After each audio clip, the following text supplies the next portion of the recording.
Exam hall में जाने से पहले अब रोल नंबर नहीं, अब साइन नहीं, बल्कि आपका चेहरा बोलेगा।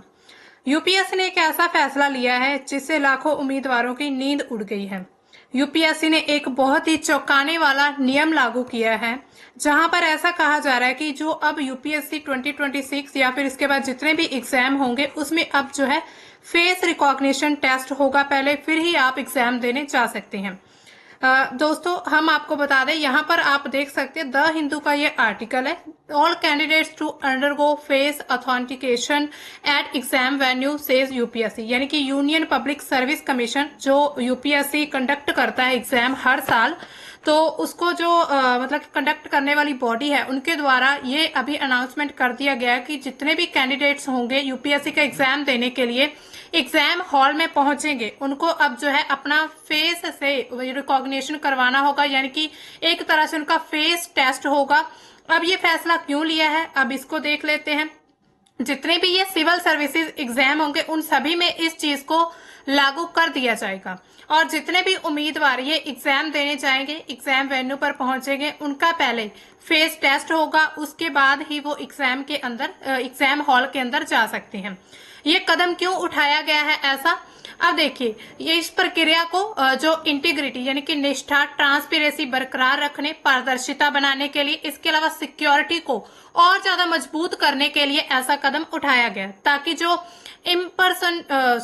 इम्पर्सनेशन है, यानी कि जो भी एक तरह से चीटिंग या फिर जितने भी और मॉल प्रैक्टिसेस होती हैं उनको पूरी तरह से रोका जाए, यानी कि जितने भी फ्रॉड्स वगैरह एग्जाम में हो जाते हैं उनको खत्म करने के लिए।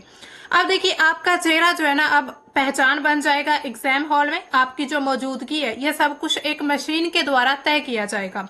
लेकिन सवाल ये यहाँ पर उठता है, क्या ये सिस्टम पूरी तरह से सुरक्षित है?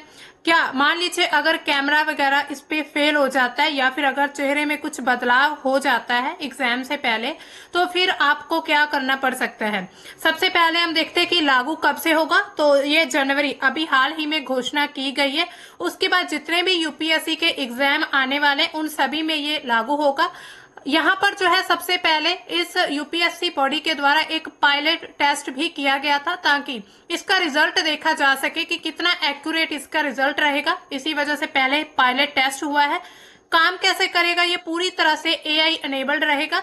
फेशियल रिकॉग्निशन टेक्निक का एक इस्तेमाल किया जाएगा, जो कि आपका जितने भी जो आपने रजिस्ट्रेशन किया होगा उसमें जो भी अपलोड किए हैं फोटो, उनसे मतलब तुरंत मैच करेगा फोटो आपकी।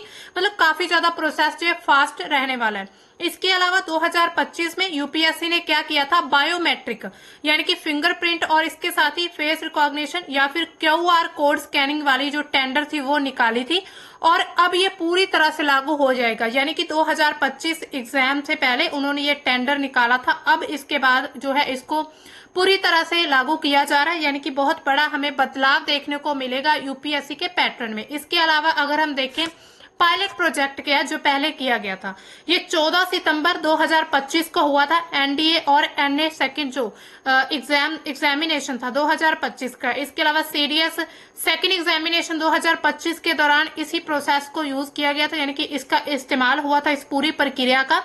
ये गुरुग्राम हरियाणा के कुछ चुनिंदा केंद्रों में, यानी कि लगभग 5 केंद्रों पर यह किया गया था, यानी कि उस समय पर सभी सेंटर में ये अनिवार्य नहीं था। उस समय सिर्फ इसकी एक तरह से टेस्टिंग की गई थी। काम कैसे करता है, इसने कैसे काम किया था उस समय पर, नेशनल ई गवर्नेंस डिवीजन जो है उसके द्वारा विकसित मोबाइल ऐप का यूज हुआ था। परीक्षा केंद्र पर स्टाफ जो था उसने उम्मीदवारों का लाइव फोटो उन्होंने लिया। इसके अलावा एआई ने अपना जो भी एआई को पहले डेटा दिया जा चुका था कैंडिडेट्स का, उनके साथ मैच किया। मैच होने के बाद ही जो है वहां पर कैंडिडेट्स उनका वेरिफिकेशन हुआ और उनके बाद ही उन्हें एग्जाम में बैठने दिया गया। इसके अलावा साथ में ई एडमिट कार्ड और क्यूआर कोड भी स्कैन किया गया था ताकि जो एक्स्ट्रा सिक्योरिटी उसको बरकरार रखा जा सके। इसका परिणाम क्या था, कुल 2700 प्लस जो थे वो सफल स्कैन हो पाए थे, सक्सेसफुल रही थी स्कैनिंग। 1129 उम्मीदवारों के लिए विभिन्न विभिन्न सेशन में इनको लागू किया गया था। प्रक्रिया काफी स्मूथली चलाई गई थी। इसके अलावा सीमलेस प्रक्रिया थी। वेरिफिकेशन समय बहुत कम हो गया था, क्योंकि पहले जब हम देखते एक एक का डॉक्यूमेंट मैच करना पड़ता है उसमें काफी टाइम लग जाता है स्टाफ के द्वारा। अब इसी चीज को अब जो है एक तरह से टेक्नोलॉजी से किया जा रहा है, तो अब इसमें जो है सेकंड्स का टाइम लगेगा। इसमें कोई बहुत समस्या नहीं आई थी पायलट प्रोजेक्ट में, और ये इम्पर्सनेशन जो है उसको रोकने के लिए काफी अच्छा साबित हुआ। यानी कि जो पर्सन अपनी जगह किसी और को एग्जाम में जाने देते हैं, या फिर कोई फ्रॉड करने का या चीटिंग करने का किसी को कोई भी मतलब एजेंडा रहता है, वो पूरी तरह से इसके जरिए बंद हो सकता है। अब देखिए इसके क्या क्या एडवांटेज रहने वाले, हम सबसे पहले इसको देखते हैं। अब देखिए अगर ऐसा हो जाता है तो इसमें क्या होगा, फायदा क्या रहेगा। सबसे पहले परीक्षा की जो निष्पक्षता है और जो इंटीग्रिटी, उसमें काफी सुधार किया जाएगा। जैसे कि इम्पर्सनेशन यानी कि किसी और की जगह पर जो है परीक्षा देने जाना, यानी मान लीजिए कोई व्यक्ति है, उसने जो है यूपीएससी की परीक्षा देनी है लेकिन उसने तैयारी नहीं की, अब वो अपनी जगह किसी टॉपर स्टूडेंट को भेजना चाहता है तो वो उसको भेज सकता था। पहले ऐसा होता था और इसमें जो इतना ज्यादा मतलब पता नहीं लग पाता था, क्योंकि अब देखिए आजकल क्या होता है, हर प्रकार का जो डॉक्यूमेंट है वो फेक डॉक्यूमेंट तैयार कर लिया जाता है और डॉक्यूमेंट की ही वहां पर वेरिफिकेशन रहती है। अगर डॉक्यूमेंट में पूरा डेटा सही पाया जाता है तो इट मीन्स कि वो पर्सन वही था, लेकिन अब जब मशीन के द्वारा चेक किया जाएगा पर्सन को तो इसमें साफ पता चल जाएगा ये वो पर्सन नहीं है जिसने अपनी लाइव फोटो अपलोड की थी। इसके अलावा चीटिंग, फ्रॉड और जितने भी फेक अटेम्प्ट्स वगैरह होते हैं उसको रोकने में भी काफी प्रभावी। अगर हम फेक अटेम्प्ट्स की बात करें या फिर अगर हम फ्रॉड की बात करें तो इसमें एक पूजा खेड़कर का केस बहुत बड़ा था जो बिल्कुल सामने आया, 2025 में ही खुला था, 2024-25 में करीब। इसके अलावा लाखों उम्मीदवार की जो परीक्षा है, यानी कि आप देख सकते हैं यूपीएससी इतना, मतलब यूपीएससी में कोई हजारों में बच्चे नहीं तैनात रहते, मतलब इसमें नहीं कैंडिडेट आते बल्कि लाखों की संख्या में कैंडिडेट ये एग्जाम देते हैं। तो इसमें फेयर कंपटीशन जो उसको सुनिश्चित करने के लिए ये जो इस पूरी प्रणाली को लागू किया गया। इसके अलावा वेरिफिकेशन प्रक्रिया तेज हो जाएगी। पहले क्या होता था, मैनुअल आईडी चेक करने में 30 से 60 सेकंड लगते थे, अब 8 से 10 सेकंड का ये काम हो चुका है। परीक्षा केंद्र में अब लंबी लंबी लाइंस, कतारें नहीं लगी होंगी। इसके अलावा देरी कम लगेगी। पायलट में 2700 प्लस हमने पहले भी बात की थी, डेटा इतना ही रहा था। 2700 से ज्यादा जो है सक्सेसफुल स्कैनिंग हुई थी बिना किसी समस्या के।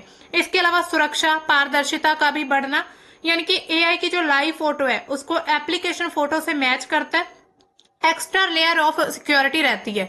इसके अलावा क्यूआर कोड स्कैनिंग, उसके साथ ही बायोमेट्रिक भी होगी, उनमें साथ मिलकर पूरा सिस्टम जो है वो पूरी तरह से मजबूत हो जाता है और ट्रांसपेरेंसी बनकर रहती है। पूरे देश में यूपीएससी की जो क्रेडिबिलिटी बढ़ेगी। इसके अलावा नीट, जेई जैसे जितने भी एग्जाम है वो भी ऐसे फैसले ले सकते हैं अगर ये सही तरीके से लागू होता है। इसके अलावा उम्मीदवारों के लिए क्या फायदा रहेगा, जो जेन्युइन कैंडिडेट्स होते हैं उनको फायदा मिलेगा, यानी कि कोई भी यहाँ पर जो फेक कैंडिडेट्स नहीं जा सकते जो अपनी जगह किसी को एग्जाम देने भेजते हैं या फिर कोई एक्स्ट्रा अटेम्प्ट्स वगैरह करते हैं या फिर कोई फेक आईडी लेकर जाता है। इसके अलावा एग्जाम एंट्री आसान रह जाएगी और स्ट्रेस फ्री रहेगा। लंबे समय में जो मेरिट बेस्ड सिलेक्शन लगातार बढ़ेगा, यानी कि जो कैंडिडेट, जो लोग लगातार यूपीएससी की सालों से मेहनत कर रहे हैं, यानी कि बहुत ज्यादा हार्ड वर्क कर रहे हैं यूपीएससी क्रैक करने के लिए, उनके लिए ये बहुत ही अच्छा फायदेमंद रहेगा, ताकि मतलब कि उनकी जो मेहनत है उनको उनकी मेहनत का ही फल मिल सके। क्योंकि पहले क्या होता था, लोग आजकल इतना भ्रष्टाचार बढ़ चुका है कि लोग जितना चाहे पैसा देकर किसी से एग्जाम करवा लेते हैं या फिर उसकी जो पूरी मतलब एक तरह से पूरा स्कैम चल जाता है पूरे एग्जाम में, ठीक है। हालांकि यूपीएससी लेवल में अभी तक एग्जाम सेंटर में ऐसा कुछ नहीं देखा गया। हालांकि 2017 में आई थिंक 16-17 में करीब एक केस सामने आया था। उस समय पर जो ब्लूटूथ था उससे एक व्यक्ति जो था चीटिंग करने के लिए उसको कान में लगाकर गया था। हालांकि वो केस सामने आ चुका है। इसके अलावा अपॉइंटमेंट होने के बाद, यानी कि जब लोग ये यूपीएससी ज्वाइन कर लेते हैं, आईएएस या फिर आईपीएस, तो उसके बाद हमें बहुत सारे फ्रॉड के केस सामने आते हैं। अब देखिए इसमें चैलेंजेस कौन कौन से रहने वाले हैं। अब देखिए इस चीज को यानी मतलब कि इसको माना तो जा रहा है कि ये एआई और टेक्नोलॉजी बेस्ड पूरा प्रोसेस रहेगा, लेकिन इसमें चैलेंजेस बहुत बड़े हो सकते हैं। जैसे कि तकनीकी गड़बड़ी हो सकती है। मान लीजिए कई बार क्या होता है, लाइटनिंग खराब हो जाती है या फिर चश्मा, दाढ़ी, बाल या फिर बाल बदलने से, या फिर इसके अलावा बीमारी हो सकती है, कोई सूजन वगैरह बढ़नी, या फिर उम्र बढ़ने से मैच जो है वो फेल हो जाता है, यानी कि मिस मैच करेगा ये डेटा। इट मीन्स कई बार क्या होगा कि जो जेन्युइन कैंडिडेट होगा वो ही एग्जाम देने नहीं जा पाएगा। इसके अलावा प्राइवेसी, डेटा सुरक्षा का खतरा यहाँ पर है। जैसे कि लाखों उम्मीदवारों का जो फेशियल डेटा रहेगा जिसमें फोटो उसके साथ लाइव स्कैन रहेंगे, ऐसा सब कुछ स्टोर होता है, तो डेटा ब्रीच या फिर इस मिस यूज का भी डर रहेगा। भारत में फेशियल रिकॉग्निशन के लिए स्पष्ट कानून बहुत ही कम बनाए गए हैं, यानी कि फेस को रिकॉग्नाइज करने के लिए पर्सनल डेटा प्रोटेक्शन एक्ट लागू होने के बावजूद कंसर्न्स लगातार बने रहते हैं। कुछ देशों में फेशियल रिकॉग्निशन पर बैन या फिर इसके लिए कुछ स्ट्रिक्ट रूल्स बना दिए गए, क्योंकि ऐसा कहा जा रहा है कि जिस व्यक्ति का फेस ही रिकॉग्नाइज हो जाए, यानी कि फेस को ही वो कैप्चर कर लेते हैं एआई के थ्रू, इट मीन्स कि उनका पूरा डेटा जो है वो किसी वेबसाइट या फिर उनके पास जा सकता है। इससे क्या होगा, डेटा का मिस यूज भी होगा, क्योंकि जो यूपीएससी एस्पिरेंट्स होते हैं वो आने वाले यानी कि फ्यूचर के जो वुड बी ऑफिसर्स होते हैं, इट मीन्स कि ऑफिसर्स का जो डेटा रहेगा उनको गलत तरीके से यूज कर सकते हैं। कल को किसी को ब्लैकमेल करने के लिए उनका डेटा यूज किया जा सकता है, या फिर बहुत सारी समस्याएं, या फिर किसी ने अगर गलत काम करवाना है तो फिर भी उसको जो है दबाव देकर, राजनीतिक दबाव देखने को मिलते हैं। और भी बहुत ज्यादा भारत, अब मतलब भारत में हम क्या ही कहें, जो भ्रष्टाचार है वो बहुत ही हाई लेवल पर पहुंच चुका है। तो इसी तरह इसमें कुछ चैलेंजेस बहुत बड़े रहेंगे, उम्मीदवारों पर अतिरिक्त दबाव भी बढ़ सकता है। दबाव कैसे रहेगा, अब देखिए अपीयरेंस जो होगी वो एग्जैक्ट मैच रखनी जरूरी रहेगी, जैसे कि फोटो की तरह ही दिखना पड़ेगा, चाहे बदलाव छोटा बदलाव हो, जैसे कि अगर किसी ने नया चश्मा पहन लिया या फिर किसी ने कोई हेयर कट करवा लिया, मान लीजिए लड़कियां कई बार थोड़ा बहुत मेकअप भी लगा लेती है या फिर कुछ ऐसा, तो ये बिल्कुल मतलब बिल्कुल डिटो फोटो के जैसा ही वहां पर चेहरा लेकर जाना पड़ेगा। इसमें जो है दबाव बन सकता है। इसके अलावा और चुनौतियां क्या रहेंगी, शुरुआत में क्या रहेगा, सबसे पहले तो स्टाफ को ट्रेनिंग देनी होगी, सिस्टम सेटअप में जो इश्यूज है वो भी आ सकते हैं। इसके अलावा कॉस्ट भी इसकी थोड़ी महंगी रह सकती है। हालांकि एनईसीडी जो है वो फ्री में मदद कर रहा है, लेकिन स्केल पर इसके खर्च रहेगा। इसके अलावा फॉल्स पॉजिटिव नेगेटिव्स जो है यानी कि गलत मैच या फिर असफल मैच हो सकता है, और इनोसेंट कैंडिडेट्स जो रहेंगे, जेन्युइन कैंडिडेट्स, वो भी इस चीज से प्रभावित हो सकते हैं। अब देखिए इनको जिन केसेस को देखकर इसको लाया गया है, यानी कि यहाँ पर आप देख सकते हैं, हम कुछ ऐसे केसेस की बात करेंगे जिनमें जो है यूपीएससी के लेवल पर भी भ्रष्टाचार देखा गया, यानी कि स्कैम देखे गए। यहाँ पर फेक जो ऑफिसर्स हैं अपॉइंट हुए हैं वो किस तरह से, उनका क्या केस था। सबसे पहले ये सफीर करीम चीटिंग का केस आता 2017 का, वही केस जो हमने बताया था कि वो यूपीएससी की जो मेंस का एग्जाम था उसके लिए ब्लूटूथ हेडसेट से वो चीटिंग करते हुए पकड़े गए थे ये व्यक्ति। उनकी पत्नी, कोचिंग सेंटर मालिकों ने मदद की थी उनकी। इसके अलावा प्रीलिम्स क्लियर कराने में भी ऐसा कहा जा रहा है कि उन्होंने इसी टेक्निक का यूज किया, यानी कि फर्जी तरीके से ही प्रीलिम्स का एग्जाम भी निकाला था। इसके अलावा वहां उन पर केस वगैरह चला और ये चीटिंग का जो क्लासिकल उदाहरण बन चुका था। इसका प्रभाव क्या पड़ा, यूपीएससी ने परीक्षा हॉल में इलेक्ट्रॉनिक डिवाइस पर सख्ती लगा दी थी। 2017 तक इतनी ज्यादा सख्ती नहीं थी। इसके बाद यहाँ पर केस आपने जरूर सुना ही होगा, ये कुछ दिन पहले का केस है, आप न्यूज़पेपर कटिंग में भी देख सकते हैं। झारखंड क्राइम आता है कि 7 वर्षों से फर्जी आईएएस अधिकारी बनकर घूम रहा था राजेश। हुसैनाबाद पुलिस ने उसको पकड़ा, यानी कि फर्जी आईएएस ऑफिसर था। आप सोचिए 7 साल उसने एक आईएएस की जॉब की और उसकी सैलरी ली। इसके अलावा उसने लोगों की पता नहीं किस तरह से मतलब कि सेवा की होगी, किस तरह से नहीं, आप खुद सोच सकते हैं। तो ये फेक आईडी बनाकर, यानी कि सरकारी कार पर अपनी जो सरकारी नेम प्लेट लगवा लेता है, जबकि यूपीएससी में 4 अटेम्प्ट्स में ये फेल हो चुका था, इसको भी अरेस्ट किया गया। ऐसे केसेस काफी आते रहते हैं जहां पर लोग फेक डॉक्यूमेंट से जो अपने अटेम्प्ट्स बढ़ाते हैं। तो इसी डॉक्यूमेंटेशन को खत्म करने के लिए यूपीएससी जो अब वो एआई आधारित बनता जा रहा है। इसके अलावा रिजर्वेशन कोटा जो है उसका भी मिस यूज किया गया। ये जो पूजा खेड़कर का मामला 2024-25 का सामने आता है, इसमें जांच जब की गई तो ये पाया गया कि पूजा खेड़कर ने जो है अपने कोटे का मिस यूज किया, यानी कि ईडब्ल्यूएस कैटेगरी में जो अप्लाई किया था उसका ये इसने गलत इस्तेमाल किया है। 2025 में रिपोर्ट आई 15 से 20 सिविल सर्वेंट जो आईएएस, आईपीएस, आईआरएस, आईएफएस के सहित उन पर फर्जी EWS, OBC, non creamy layer, इसके अलावा पीडब्ल्यूबीडी डिसेबिलिटी का जो सर्टिफिकेट होता है, इनकम सर्टिफिकेट्स के आरोप लगाएंगे। इन सभी ने फेक सर्टिफिकेट्स बनवाए थे। इसके अलावा यूपीएससी ने 40 से ज्यादा सीएससी 2024 क्वालिफायर्स के डॉक्यूमेंट्स भी जांच की हैं। इसके अलावा बहुत सारे मामलों में देखा गया। अब देखिए यूपीएससी ने डिजी लॉकर से सर्टिफिकेट्स वेरीफाई करने की सुविधा शुरू की है। इसका जो प्रभाव पड़ा तो अब डिजी लॉकर के जरिए सर्टिफिकेट जो वेरीफाई किए जाएंगे।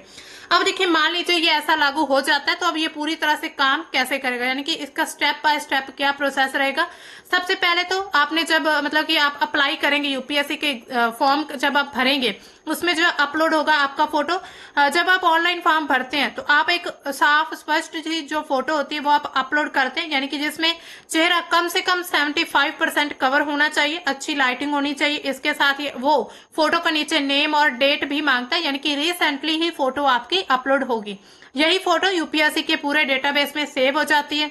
फिर आप परीक्षा केंद्र पर जब पहुंचेंगे, आपके एडमिट कार्ड आएंगे, आप ई एडमिट कार्ड और आपकी जो रियल फोटो होगी, फोटो आईडी, जैसे कि कोई Aadhaar card, voter card, passport, driving licence, जो भी पूरी लिस्ट जारी की जाएगी आईडी प्रूफ्स की, उसमें से प्रूफ लेकर आपको जाना है साथ में। इसके अलावा गेट पर या फिर वेरिफिकेशन का जो एक काउंटर रहेगा, उसमें स्टाफ जो है मोबाइल ऐप के जरिए मोबाइल ऐप का इस्तेमाल करेगा और आपकी जो लाइव फोटो की जाएगी। तो लाइव फोटो अगर मैच होता है यूपीएससी के डेटाबेस से तभी आपको अंदर जाने दिया जाएगा। एआई तुरंत मैच करेगा। इसके अलावा मान लीजिए कई बार क्या होता है कि कई बार टेक्निकल इश्यू आ जाता है, कई बार ऐप वर्किंग नहीं कर पाती। आपने देखा होगा साइट पर बहुत ज्यादा लोड पड़ सकता है, तो लोड पड़ने की वजह से वो उन विद्यार्थियों का, उनके जो कैंडिडेट्स का मान लीजिए फोटो मैच नहीं हुआ, इट मीन्स कि अब वो आगे उनको नहीं जाने दिया जाएगा। या फिर ऐसा भी हो सकता है कि पूरे एग्जामिनेशन सेंटर में ही किसी का भी एक तरह से वेरीफाई ना हो, फिर वो क्या करेंगे, वो डॉक्यूमेंट के जरिए वेरीफाई करना शुरू करेंगे। इससे भी बहुत चांसेस हैं कि इसी की आड़ में आकर कई जो फेक कैंडिडेट्स होंगे वो भी अंदर जा सकते हैं, एग्जाम दे सकते हैं। तो ऐसे इसके सामने बहुत सारी चुनौतियां भी रहने वाली हैं। तो दोस्तों इसी तरह हम लगातार देख रहे हैं कि यूपीएससी जो वो अपने पैटर्न में हर साल कुछ नए बदलाव करता जा रहा है। यानी कि हम अगर देखें तो बहुत सारे ऐसे केसेस भी सामने आ रहे हैं। कई बार तो ऐसा भी कह दिया जाता है कि अब जो यूपीएससी जो एग्जाम है ये हो सकता है कहीं कंप्यूटराइज्ड टेस्ट ना इसको कर दिया जाए, यानी कि कंप्यूटर के जरिए जैसे आपके एसएससी एग्जाम होते हैं तो ऐसे ही एग्जाम ना इसके पूरे प्रोसेस को भी कर दिया जाए। तो इसी तरह क्या ये टेक्नोलॉजी आपके लिए वरदान बनेगी या फिर अभिशाप? यूपीएससी का क्या कहना है कि ये कदम जो है फर्जीवाड़े को रोकने के लिए, डमी कैंडिडेट को खत्म करने के लिए, परीक्षा को और पारदर्शी बनाने के लिए ऐसे कदम उठाए जा रहे हैं। लेकिन उम्मीदवारों के मन में अभी भी बहुत सारे सवाल हैं। क्या इससे परीक्षा और निष्पक्ष होगी या फिर एक नया डर पैदा हो सकता है? आप अपनी राय कमेंट सेक्शन में जरूर बताइएगा। इसी के साथ ही अगर आपको यूपीएससी से रिलेटेड कोई भी अपडेट चाहिए तो हमारे चैनल को सब्सक्राइब करिए। अगर आपको वीडियो अच्छा लगे या फिर आपका कोई भी साथी यूपीएससी की तैयारी कर रहा है तो उसको शेयर करके इस न्यूज के बारे में, इस अपडेट के बारे में जरूर बताइए, ताकि आप जो है यूपीएससी की हर न्यूज से अपडेट रहते रहें।